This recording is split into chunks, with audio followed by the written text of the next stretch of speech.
सुबह की मुख्य खबरों के साथ एक्टिव टाइम न्यूज में आपका स्वागत है। देखिए राजस्थान पंजाब की खास खबरें एक नजर में। घटिया मिठाई तैयार करने की शिकायतों के बाद छापेमारी। सीएम फ्लाइंग ने शक्ति मिष्ठान भंडार पर की छापेमारी। कट्टों में मिला खोया। 7 आइटम के 28 सैंपल लेकर चंडीगढ़ लैब में भेजे। कैथल में बिना दस्ताने के हाथ से पीपे में से खोया निकालता कारीगर। 24.10 क्विंटल मिठाई, 11.60 क्विंटल मिल्क पाउडर, 30 किलो पनीर सील। सैंपल पास होने पर होगी बिक्री। गोदाम से तैयार होने पर छोटी दुकानों व गांवों में की जाती सप्लाई। सीएम फ्लाइंग ने शहर में प्योदा रोड स्थित शिव शक्ति मिष्ठान भंडार पर छापेमारी की। गोदाम में क्विंटलों के हिसाब से मिठाई तैयार की जा रही है। कई क्विंटल खोया तो कट्टों में भरकर फ्रिज में रखा मिला। टीम ने कट्टों में भरकर रखे खोए के साथ ही 7 आइटम के 28 सैंपल लेकर जांच के लिए भेज दिए। इसके अलावा 6.60 क्विंटल खोया, 11.60 क्विंटल मिल्क पाउडर, 12.10 क्विंटल रसगुल्ले, 2.50 quintal gulab jamun, 2.10 quintal milk cake व 30 किलो पनीर को लेने के बाद सैंपल सील कर दिया गया। छापेमारी की सूचना मिलते ही मिष्ठान भंडार संचालकों में हड़कंप मच गया। शहर के बीचों बीच स्थित बड़े मिष्ठान भंडार के मालिक भी अपने गोदाम पर पहुंचे और सामान को ठिकाने लगाते हुए मिले। हालांकि टीम ने किसी अन्य दुकान पर छापेमारी नहीं की।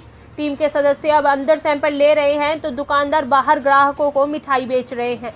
टीम के सदस्यों का कहना है कि सैंपल लेकर मिठाई व अन्य सामग्री को सील कर दिया और सैंपल पास होने पर ही मिठाई बेची जा सकेगी। मिठाई बेची जा रही थी वह कितनी शुद्ध थी या कितनी मिलावटी थी, अब यह तो सैंपल आने के बाद ही पता चल पाएगा। सरकार ने हर मिठाई पर कब तक इस्तेमाल की जा सकती है ये चस्पा करने के आदेश दिए थे, लेकिन आदेशों के बावजूद जिले में से सी दुकान पर मिठाई पर एक्सपायरी या इस्तेमाल करने की तारीख चस्पा अब तक नहीं की गई है। जिस दुकान पर सीएम फ्लाइंग टीम ने छापेमारी की वहां भी किसी भी मिठाई पर इस्तेमाल की तारीख अंकित नहीं की गई थी। मीडिया कर्मियों को सीएम फ्लाइंग की भनक लगी तो वे वहां पहुंचने लगे, लेकिन मीडिया कर्मियों को अंदर नहीं जाने दिया गया और फ्लाइंग के साथ मौजूद अधिकारी छापेमारी को लेकर कार्रवाई की जानकारी देने के बजाय टालमटोल करते रहे। जोधपुर की पहली महिला मंडल रेल प्रबंधक गीतिका पांडेय पदभार संभाला। 1990 बैच की है आईएएस अधिकारी। जोधपुर की पहली महिला मंडल रेल प्रबंधक गीतिका पांडेय ने अपना कार्यभार संभाल लिया। गीतिका पांडेय भारतीय रेलवे लेखा सेवा के 1990 बैच की अधिकारी है। गीतिका ने आशुतोष पंत के स्थान पर संभाला। अब इज्जतनगर मंडल रेल प्रबंधक पद की जिम्मेदारी दी गई। सीनियर अधिकारियों से रेल परियोजना से जुड़े मुद्दों पर चर्चा की। उनकी प्राथमिकता रहेगी कि लंबित कार्य निर्धारित समय सीमा पर पूरे किए जाएं, साथ ही गुणवत्ता से किसी प्रकार का समझौता नहीं हो। मंडल रेल प्रबंधक जोधपुर पद पर नियुक्ति से पहले गीतिका पांडेय केंद्रीय रेल विद्युतीकरण संगठन में प्रधान वित्त सलाहकार के पद पर पदस्थ। इस कार्यकाल के दौरान भारतीय रेलवे में रिकॉर्ड स्तर पर रेलवे लाइन का विद्युतीकरण हुआ। गीतिका पांडेय को पूर्वोत्तर रेलवे, पश्चिमी रेलवे, उत्तर पश्चिमी रेलवे के विभिन्न मंडलों और मुख्यालय में विभिन्न पदों पर कार्य करने का अनुभव है। अब सड़क दुर्घटना के समय मोबाइल ऐप की मदद से एम्बुलेंस की निःशुल्क सेवा ली जा सकेगी। राजधानी समेत देश भर के लोगों के लिए एक राहत देने वाली खबर। अब सड़क दुर्घटना के समय ऐप बेस्ड एम्बुलेंस की सेवा के जरिए घायल को आसानी से निःशुल्क अस्पताल पहुंचा सकते हैं। पीएस वेनलेस सेवा के माध्यम से मार्ग दुर्घटना के शिकार मरीज को देश के किसी भी कोने से निःशुल्क सहायता मिलेगी। पहली बार निजी एम्बुलेंस ऑपरेटर ऐप के जरिए एक मंच पर आए इस मोबाइल ऐप को 20 अक्टूबर से प्ले स्टोर से डाउनलोड किया जा सकेगा। इलाज के अलावा ऐप के माध्यम से इलाज व जांच संबंधी जानकारी भी ली जा सकेगी। PS ambulance service private limited के निदेशक नसीब सिंह भट्ट ने कहा कि मेडिकल इमरजेंसी में हम पिछले कई सालों से काम कर रहे हैं। मोबाइल ऐप के माध्यम से देश के सभी एम्बुलेंस ऑपरेटर को एक प्लेटफॉर्म से जोड़ा जाएगा, जिससे एम्बुलेंस ऑपरेटरों को कई तरह के झगड़े भी खत्म किए जा सकेंगे।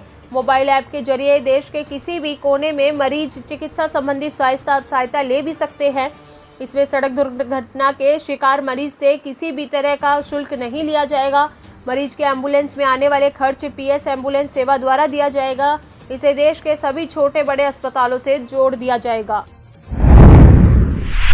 स्वास्थ्य मंत्री बोले फरवरी तक एक्टिव केस 40,000 रह जाएंगे। 24 घंटे में 55,000 मामले सामने आए।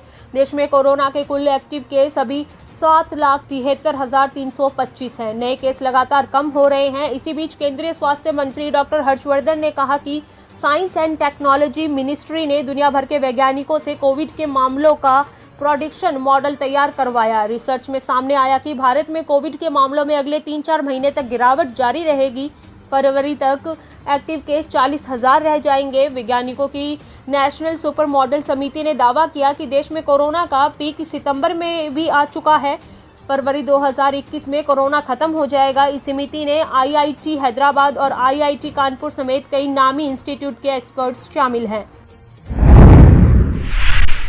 आगरा में दिन दहाड़े हत्या लूट की वारदात। पुलिस चौकी के पास दिन दहाड़े बदमाशों ने शराब ठेके के मैनेजर को गोली मारकर हत्या कर दी। 7 लाख रुपए लूटे। उत्तर प्रदेश के आगरा में बदमाशों ने दिन दहाड़े एक शराब की दुकान के मैनेजर को गोली मारकर हत्या कर दी और करीब 7 लाख का कैश लूटकर फरार हो गए। ADG, SSP समेत पुलिस विभाग के बड़े अधिकारी मौके पर पहुंचे। मैनेजर 2 दिन बैंक बंदी के चलते आज कैश जमा करने जा रहा था। पुलिस आसपास के CCTV फुटेज को खंगाल रही है। पुलिस चौकी से चंद कदम दूर अशोक कुमार का देशी शराब का ठेका। उनकी कंपनी का मैनेजर सोनू अपनी कंपनी के अन्य साथी के साथ कैश लेने आया। सोनू बैग में लेकर बाहर आकर गाड़ी पर बैठा तो उसी दौरान एक व्यक्ति आया और उनके पेट में गोली मार दी और कैश लेकर और बैग लेकर फरार हो गया। सोनू की मौके पर ही मौत हो गई। दिन दहाड़े हत्या की वारदात की खबर पाकर SSP आगरा ने क्राइम ब्रांच, सर्विलांस और थाना पुलिस सभी को खुलासे के लिए लगा दिया। सभी CCTV चेक किए जा रहे हैं। प्रत्यक्षदर्शियों के भी बयान दर्ज किए जा रहे हैं। जल्द घटना का अनावरण किया जाएगा। बताया जा रहा है कि पूरी घटना शराब ठेके के CCTV कैमरे में भी कैद हुई है। संजय दत्त ने कैंसर को हराया। 61 साल के संजय दत्त का कैंसर ठीक हुआ। 2 महीने पहले चौथी स्टेज का पता चला था। एक्टर संजय दत्त का कैंसर ठीक हो गया। करीबी दोस्त और ट्रेड एनालिस्ट राज बंसल ने यह जानकारी दी।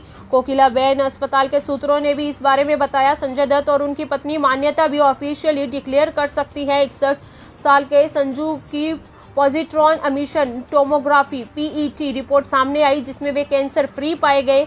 PET स्कैन कैंसर की सबसे ऑथेंटिक जांच मानी जाती है। धौलपुर में महिला के अपहरण की कोशिश। गुंडों से बचाने के लिए महिला भरे बाजार में मदद को चिल्लाती रही। एक दुकानदार ने हिम्मत दिखाई तो बदमाश भाग गए। राजस्थान के धौलपुर जिले के बाड़ी कस्बे में एक महिला घर से निकली।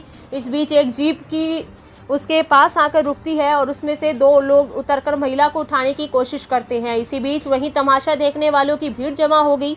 महिला मदद की गुहार लगाती रही लेकिन कोई आगे नहीं आया। पास में मित्र सेंटर चलाने वाले व्यक्ति ने यह सब देखा तो वह आगे आया और आरोपियों का विरोध करने लगा।